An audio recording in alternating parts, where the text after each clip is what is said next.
नमस्कार, मैं हूं आपके साथ लोकेंद्र त्यागी। न्यूज स्टेट मध्य प्रदेश छत्तीसगढ़ के इस खास बुलेटिन में आपका स्वागत है। आधे घंटे के इस बुलेटिन में आपको सियासत और आपके सरोकार से जुड़ी हर बड़ी खबर दिखाएंगे। सबसे पहली बात, मध्य प्रदेश में सरकारी योजनाओं के लीकेज की करेंगे और बताएंगे कि कैसे अब 18 लाख फर्जी नामों को हटाने के लिए शासन ने कमर कस ली है। वहीं स्वच्छता के मामले में भोपाल इंदौर से क्यों पीछे है, इस पर एक रिपोर्ट आपको दिखाएंगे। वहीं खबर मध्य प्रदेश के 7.5 लाख कर्मचारियों से जुड़ी भी दिखाएंगे और बताएंगे कि दिवाली से पहले कर्मचारियों की बल्ले बल्ले कैसे होने वाली है। वहीं बात छत्तीसगढ़ की भी करेंगे और बताएंगे कि बेरोजगारी के आंकड़ों में कैसे छत्तीसगढ़ के 99.9% लोगों के पास रोजगार है। तो आइए शुरू करते हैं। खबर तो ये है,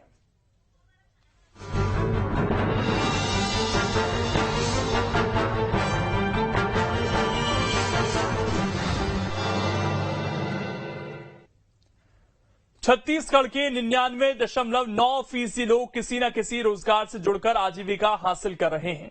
मतलब छत्तीसगढ़ में हर हाथ रोजगार है। बेरोजगारी के सितंबर के आंकड़ों में बात सामने आई है। यह रिपोर्ट आप देखिए।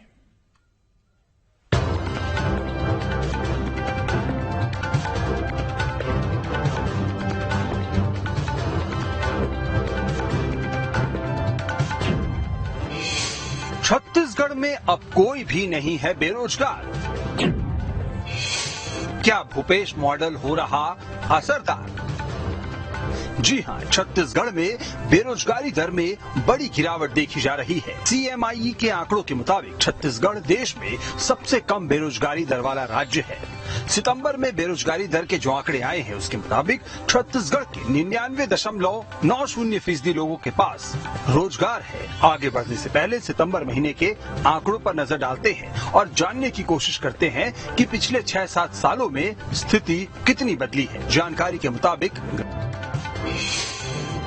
छत्तीसगढ़ में सितंबर 2022 में बेरोजगारी दर गिरकर 0.1% पर आ गई। इससे पहले सितंबर 2021 में बेरोजगारी दर 4.4% पर थी। सितंबर 2020 में 2%, सितंबर 2019 में 8.6%, सितंबर 2018 में 22.2%, सितंबर 2017 में 4.8% और सितंबर 2016 में छत्तीसगढ़ में बेरोजगारी दर 7.9% पर थी।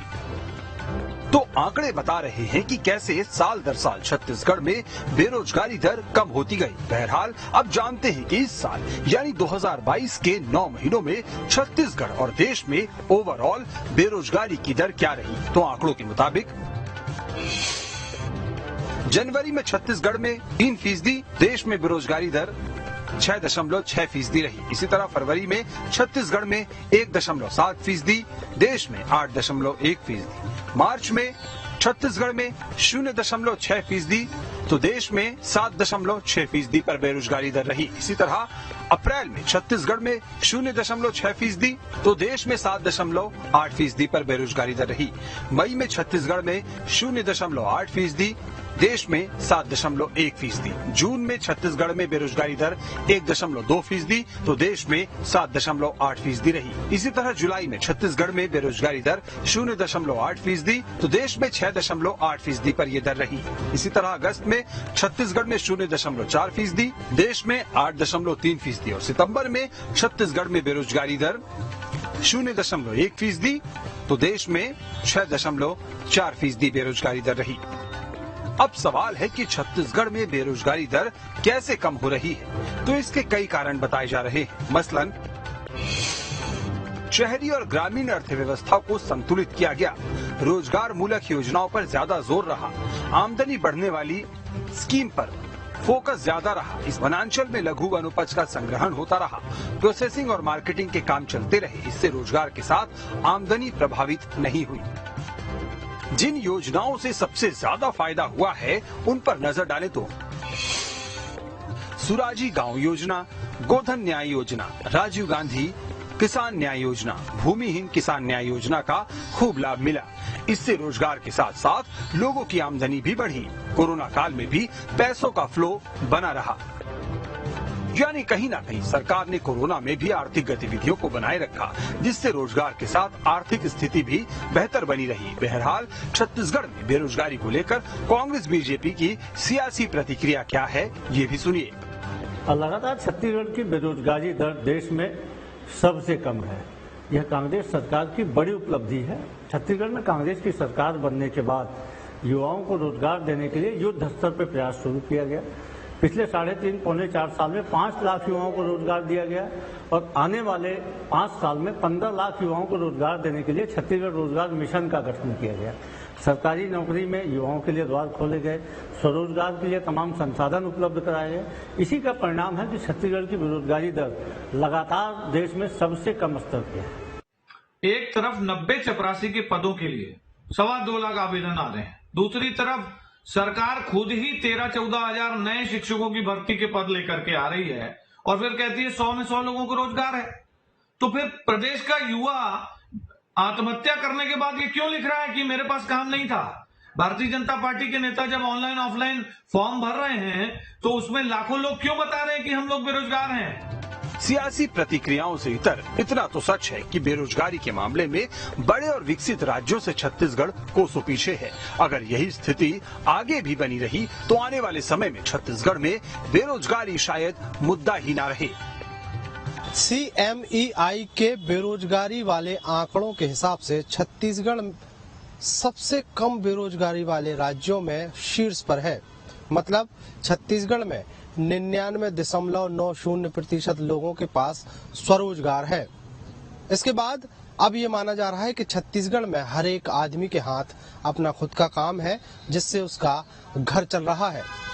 इस मामले में छत्तीसगढ़ की सियासत भी गरमाई हुई है। छत्तीसगढ़ का विपक्ष सत्ता पक्ष पर आरोप लगा रहा है और कह रहा है कि ये जो आंकड़े हैं वो प्रायोजित है और सरकार ने निजी कंपनी से ये आंकड़े पेश करवाकर वाहवाही लूटने की कोशिश की है। वहीं छत्तीसगढ़ का सत्ता पक्ष कह रहा है कि सरकार के काम ही ऐसे हैं जिससे लोगों को स्वरोजगार मिल रहा है। बहरहाल आंकड़ों ने एक बार फिर से छत्तीसगढ़ का नाम सुर्खियों में ला दिया है। वीडियो जर्नलिस्ट प्रमोद देवांगन के साथ अंकुश शर्मा, न्यूज स्टेट मध्य प्रदेश, छत्तीसगढ़। अब इसमें खबर तो यह है कि छत्तीसगढ़ में सितंबर 2022 में बेरोजगारी दर 0.1% पर आ गई। मतलब पूरे देश में छत्तीसगढ़ में बेरोजगारी दर सबसे कम है। आंकड़ों के मुताबिक छत्तीसगढ़ में 99.90% लोगों के पास रोजगार है। वहीं मध्य प्रदेश में भी बेरोजगारी दर में बड़ी गिरावट दर्ज की गई है। मध्य प्रदेश में बेरोजगारी दर गिरकर 1% से नीचे आ गई है। ये रिपोर्ट आप देखिए।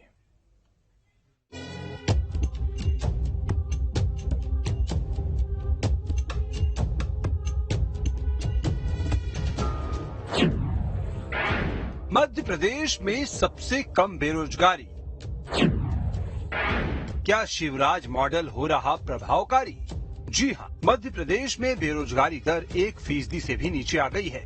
सितंबर के जो आंकड़े आए हैं उसमें मध्य प्रदेश में बेरोजगारी दर में बड़ी गिरावट देखी गई है। बहरहाल सितंबर के आंकड़ों की तुलना अगर पिछले 6 साल के आंकड़ों से करें तो सितंबर 2022 में बेरोजगारी दर 0.9% पर है। इससे पहले सितंबर 2021 में बेरोजगारी दर 3.1%, 2020 में 3.9%, 2019 में 4.4%, 2018 में 3.6%, 2017 में 1.3% और सितंबर 2016 में बेरोजगारी दर 7.1% पर थी।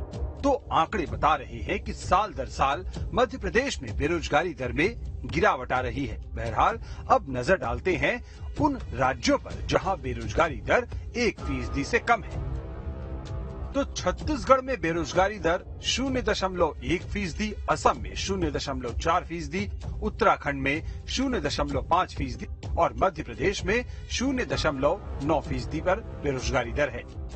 अब सवाल उठता है कि आखिर मध्य प्रदेश में बेरोजगारी दर में कमी आने की वजह क्या है?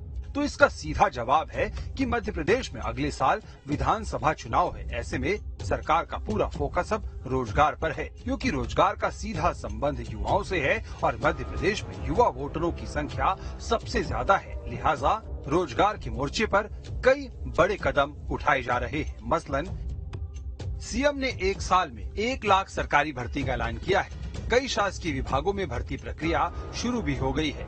हर महीने 2.5 लाख लोगों को रोजगार से जोड़ने की भी योजना है। 29 सितंबर को सीएम ने 19 औद्योगिक क्लस्टर का लोकार्पण भी किया। इन औद्योगिक क्लस्टर्स में 59,000 व्यक्तियों को रोजगार मिलेगा। एमपी में टूरिज्म बढ़ने से भी इस क्षेत्र में रोजगार बढ़ रहा है।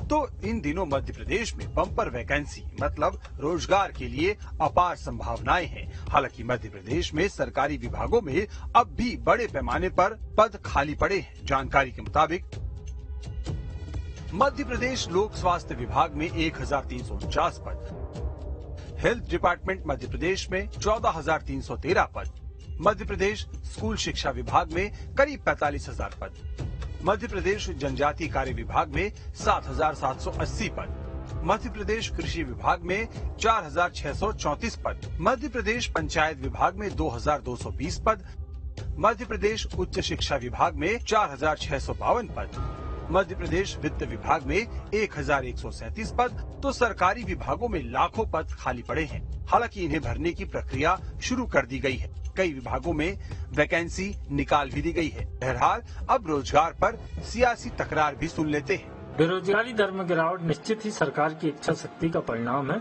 सुखद परिणाम है कि जिसके कारण युवाओं को रोजगार मिल रहा है। सरकार ने अनेक योजनाएं बनाई। स्वरोजगार योजना के तहत सरकार लगातार उनको ऋण दे रही है, उद्योग लगाने के लिए प्रोत्साहित कर रही है, जिससे वो अपना निजी रोजगार कर सके, आत्मनिर्भर बन सके और इस दिशा में सरकार प्रयास कर रही है। बेरोजगारी के जो आंकड़े आज सरकार ने पेश किए हैं, मुझे इन आंकड़ों में केवल सरकार की बाजीगरी नजर आती है, क्योंकि धरातल पर लोग रोजगार के लिए दर दर की ठोकरें खा रहे हैं और उनको रोजगार नहीं मिल रहा है। एक तरफ सरकार कह रही है कि बेरोजगारी की दर घटकर 0.9 हो गई है, जबकि देश में बेरोजगारी की दर 8% से ऊपर है और ये लगभग 45-50 साल के अपने उच्चतम स्तर पर है। तो सियासी आरोप प्रत्यारोप से इतर अगर मध्य प्रदेश में बेरोजगारी दर में कमी आ रही है तो निश्चित तौर पर ये अच्छे संकेत है, क्योंकि कोरोना महामारी के दौरान लोगों की माली हालत काफी बिगड़ चुकी थी। बहुत लोग अब भी महामारी की मार से उबर नहीं पाए हैं। ऐसे में रोजगार के मोर्चे पर ये मोमेंटम आगे भी बनाए रखना होगा। बेरोजगारी को लेकर आए ये आंकड़े निश्चित तौर पर मध्य प्रदेश सरकार को राहत देंगे, क्योंकि बेरोजगारी को लेकर विपक्ष लगातार शिवराज सरकार पर हमलावर है। आने वाले विधानसभा चुनाव में भी बेरोजगारी एक बड़ा मुद्दा बनेगा। ऐसे में शिवराज सरकार के पास ये आंकड़े इस बात की गवाही दे रहे हैं कि बेरोजगारी को दूर करने के लिए सरकार ने कुछ न कुछ कदम जरूर उठाए हैं। लेकिन देखना ये होगा कि आने वाले साल में क्या ये आंकड़े शिवराज सरकार को विधानसभा चुनाव में मजबूती दे पाएंगे। Durgesh Kumar, team news state. अब इसमें खबर तो यह है कि मध्य प्रदेश में बेरोजगारी दर 1% से नीचे आ गई है। उधर सीएम ने 1 साल में 1 लाख सरकारी भर्ती का ऐलान किया है। कई शासकीय विभागों में भर्ती प्रक्रिया शुरू भी हो गई है। हर महीने 2.5 लाख लोगों को रोजगार से जोड़ने की योजना है। 29 सितंबर को सीएम ने 19 औद्योगिक क्लस्टर का लोकार्पण किया। इन औद्योगिक क्लस्टर में 59,000 व्यक्तियों को रोजगार मिलेगा। एमपी में टूरिज्म बढ़ने से भी इस क्षेत्र में रोजगार बढ़ रहा है। वहीं मध्य प्रदेश में करीब 18 लोग ऐसे हैं जो अब इस दुनिया में तो नहीं हैं, लेकिन उनका नाम सरकारी योजनाओं में दर्ज है। ये रिपोर्ट आप देखिए।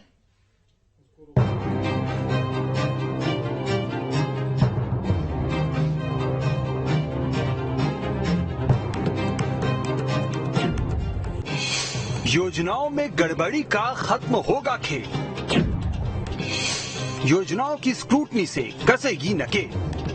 जी हां, सरकारी योजनाओं में तमाम कोशिशों के बावजूद भी 100% लीकेज को रोक पाना मुमकिन नहीं है। लेकिन लीकेज और गड़बड़ी को रोकने के लिए अब शासन ने कमर कस ली है। राज्य सरकार सरकारी योजनाओं में 1.25 करोड़ परिवारों के रिकॉर्ड की स्क्रूटनी में जुटी हुई है। सरकारी सब्सिडी का फायदा लेने के बीच पिछले कुछ सालों में दिवंगत हो चुके लाभार्थियों का हिसाब किताब खंगाला जा रहा है। यह आशंका है कि मौत के बाद भी ऐसे लोगों के नाम मुफ्त राशन और दूसरी स्कीम के लाभ की पात्रता सूची से बाहर नहीं हुए हैं। दरअसल योजना आर्थिक और सांख्यिकी विभाग ने एक रिपोर्ट तैयार की थी। सरकारी योजनाओं का लाभ लेने वाले विभागों को ये रिपोर्ट भेजी गई थी। रिपोर्ट के आधार पर खाद्य एवं नागरिक आपूर्ति विभाग ने काम शुरू किया है। दरअसल मध्य प्रदेश में 5 करोड़ गरीब मुफ्त राशन योजना का लाभ लेते हैं। समय समय पर इनमें से पात्र और अपात्र हितग्राहियों की स्क्रूटनी की जाती है। इसके बावजूद भी कई नाम पात्र हितग्राहियों की सूची में जुड़े रहते हैं। अब ऐसे 18 लाख लोगों के नाम पर निकल रहा दाना पानी और दूसरी अन्य सुविधाएं जल्द ही बंद होंगी। इसकी वजह ये है कि मौत के बाद भी कई लोगों के नाम उनके परिजन सूची से कटवाते नहीं हैं। योजना विभाग ने 5 साल में मरने वाले लोगों की सूची विभागों को दी थी। इसमें नाम पते के आधार पर मृत लोगों का नाम पात्र सूची से हटाया जा रहा है। दरअसल पेंशन से लेकर हर एक सरकारी योजनाओं में लीकेज का फायदा अपात्र लोगों को मिल रहा है। राशन लेने वालों में सबसे ज्यादा नाम गड़बड़ है। दरअसल गरीब कल्याण योजना में 5 किलो अनाज दिया जाता है। इसमें मध्य प्रदेश को 2.41 लाख मीट्रिक टन अनाज मिलता है। 82 आदिवासी ब्लॉकों में 23 लाख लोगों को घर पर राशन बंटता है। बायोमेट्रिक जांच नहीं होने से मरने वालों का नाम जुड़ा रहता है। खाद्य विभाग ने बीते साल ही 14 लाख अपात्र लोगों के नाम सूची से हटाए थे। सरकारी आंकड़ों के मुताबिक मध्य प्रदेश में हर महीने 50,000 मौतें होती हैं। यह आंकड़ा साल भर में 16 से 17 लाख के बीच पहुंच जाता है। इसमें सब्सिडी वाली स्कीम का फायदा लेने वाले लाभार्थी भी शामिल होते हैं। तो इन आंकड़ों से अंदाजा लगाया जा सकता है कि कितने बड़े पैमाने पर फर्जी तरीके से सरकारी योजनाओं में सेंधमारी की जाती है। बहरहाल इस पर बीजेपी कांग्रेस का क्या कहना है, ये सुनिए। 2 मंत्रियों को जिलों के प्रभार दिए कि आप खुद जाकर मॉनिटरिंग करें कि जो योजना जिसके लिए बनाई है उस योजना का लाभ उस व्यक्ति तक पहुंच रहा है या उस व्यक्ति को जोड़ने का काम इस अभियान के अंतर्गत होगा। काटने का काम जो आप बता रहे हैं मेरे संज्ञान में नहीं है। काटने का काम, वंचित रखने का काम तो कांग्रेस का है। हम तो लोगों के लिए जो योजना बनाई है उन योजना का लाभ दिलाने के लिए जनसेवा अभियान माननीय मुख्यमंत्री जी ने प्रारंभ किया है। उनकी है, चुनाव के बाद तो लगभग 12 महीने बाकी हैं, तब बीजेपी को कैसे याद आ रही है कि गलत लोगों को अलग किया जाए। आज हमारे जनप्रतिनिधि और उनकी शय पर उनके कार्यकर्ता और जितने अधिकारी कर्मचारी इन सब की मिली भगत हो गई है। ये सब मिलजुल करके इस काम में लगे हुए हैं। योजनाओं में फर्जीवाड़े को खत्म करना सिर्फ पैसों की बचत होगी, बल्कि जरूरतमंद तक उसका लाभ पहुंचने से योजनाएं भी सार्थक होगी। सरकारी योजनाओं में पात्र लोगों के हकों पर डाका डाला जा रहा है। इस बात की जांच जब कमलनाथ सरकार ने कराई तो बीजेपी ने हंगामा खड़ा कर दिया था और अब भारतीय जनता पार्टी वही काम करने जा रही है। यानी ऐसे लोग जो गलत तरीके से सरकारी योजनाओं का लाभ ले रहे हैं और सरकार को चूना लगाने का काम कर रहे हैं, इनकी स्क्रूटनी से जांच होगी और ऐसे लोगों को योजनाओं से बाहर कर दिया जाएगा। कहीं ना कहीं चुनाव की दस्तक है, इसलिए सरकार की ये कोशिश है कि ज्यादा से ज्यादा जरूरतमंदों को सरकारी योजनाओं का लाभ मिलना चाहिए। लेकिन जब यही काम पिछली सरकार कर रही थी तो बीजेपी के तमाम नेताओं ने ये कहकर मुद्दा बनाया था कि शिवराज सरकार ने जिन्हें जोड़ने का काम किया उन्हें कांग्रेस तोड़ रही है। कहीं ना कहीं ये सियासी मुद्दा एक बार फिर बन सकता है और कांग्रेस के हाथ बीजेपी पर निशाना साधने का मौका मिल सकता है। Vinod Sharma, news state. अब इसमें खबर तो यह है कि योजना आर्थिक एवं सांख्यिकी विभाग ने एक रिपोर्ट तैयार की थी। सरकारी योजनाओं का लाभ लेने वाले विभागों को ये रिपोर्ट भेजी गई थी। रिपोर्ट के आधार पर खाद्य एवं नागरिक आपूर्ति विभाग ने काम शुरू किया। दरअसल मध्य प्रदेश में 5 करोड़ गरीब मुफ्त का राशन योजना का लाभ लेते हैं। समय समय पर इनमें से पात्र और अपात्र हितग्राहियों की स्क्रूटनी की जाती है। इसके बावजूद भी कई नाम पात्र हितग्राहियों की सूची में जुड़े रहते हैं। अब ऐसे 18 लाख लोगों के नाम पर निकल रहा दाना पानी और सुविधाएं बंद होंगी। मध्य प्रदेश में सब्सिडी वाली सरकारी योजनाओं में मृतकों का वेरिफिकेशन हो रहा है। इसकी वजह यह है कि मौत के बाद भी कई लोगों के नाम परिजन सूची से नहीं कटवाते। योजना विभाग ने 5 साल में मरने वाले 18 लाख लोगों की सूची विभाग को दी थी। वहीं स्वच्छता की रैंकिंग में भोपाल की रैंकिंग ऊपर नीचे होती रहती है। कई बार ये सवाल भी उठते हैं कि भोपाल इंदौर की बराबरी क्यों नहीं कर सकता, तो उसके पीछे वजह क्या है, किन पैमानों पर भोपाल इंदौर से पीछे है, इस रिपोर्ट में आप देखिए।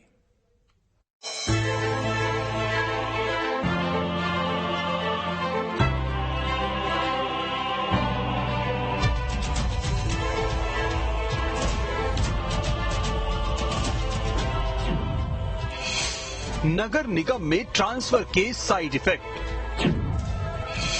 स्वच्छता रैंकिंग और हो सकती थी बेस्ट। जी हां, राजधानी भोपाल इस बार स्वच्छता रैंकिंग में 7वें से 6वें स्थान पर आया है।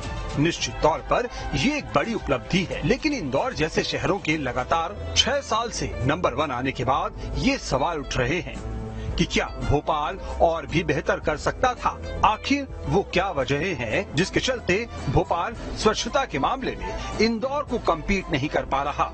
तो इसके कई कारण बताए जा रहे हैं। मसलन भोपाल नगर निगम में प्रशासनिक अस्थिरता है। 7 साल में भोपाल निगम में 6 कमिश्नर बदल चुके हैं। नया सिस्टम बनाने से पहले ही अधिकारी का ट्रांसफर हो जाता है। इससे प्लानिंग और सर्वे के कामकाज पर असर पड़ता है।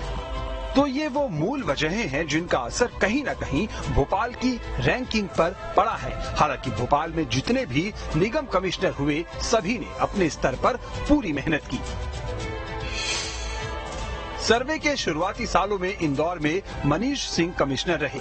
मनीष सिंह ने एक काम की संस्कृति विकसित कर दी। काम की संस्कृति को अन्य कमिश्नरों ने आगे बढ़ाया। केवीएस चौधरी एकमात्र ऐसे कमिश्नर हैं जिन्हें 2 सर्वे की तैयारी का मौका मिला है। 2014 में भोपाल के कुछ हिस्सों में डोर टू डोर कचरा कलेक्शन का काम शुरू हो गया था। उसके बाद नए कमिश्नर तेजस्वी एस नायक ने इसे भोपाल के बाकी हिस्सों तक विस्तारित किया। कमिश्नर छवि भारद्वाज भी सुबह 6 बजे से निरीक्षण पर निकल जाती थी। उनके समय आदमपुर छावनी में कचरे से बिजली बनाने के लिए एग्रीमेंट हुआ। कमिश्नर प्रियंका दास के समय भानपुरा खंती के रेमेडिएशन के लिए अनुबंध हुआ। बहरहाल ये तो बात हुई भोपाल के निगम कमिश्नर रहे अधिकारियों के प्रयासों की बात। अब भोपाल के मेयर की बात करें तो भोपाल के मेयर रहे आलोक शर्मा के समय भोपाल में कई प्रयास हुए। चाय पर चर्चा, रोको टोको अभियान शुरू हुआ। तत्कालीन मेयर आलोक शर्मा ने खुद पान की पीक को अपने हाथों से साफ किया था। बच्चों के नाखून काटे और स्वच्छता की पाठशाला भी लगाई थी। मौजूदा अब इसमें खबर तो यह है कि इंदौर की तरह भोपाल स्वच्छता के मामले में लंबी छलांग नहीं लगा पा रहा। इसकी कई वजह है। मसलन भोपाल नगर निगम में प्रशासनिक अस्थिरता है। 7 साल में भोपाल निगम में 6 कमिश्नर बदले जा चुके हैं। नया सिस्टम बनाने से पहले ही अधिकारी का ट्रांसफर, इससे प्लानिंग और सर्वे के कामकाज पर असर पड़ता है। इंदौर भोपाल के बजट में लगभग 2 गुने का अंतर है। इंदौर नगर निगम का बजट 700 करोड़ तो भोपाल नगर निगम का बजट 400 करोड़ रुपए का है। इसी के साथ छोटे से ब्रेक लिए यहां पर रुकेंगे। न्यूज स्टेट पर खबरें लगातार जारी हैं।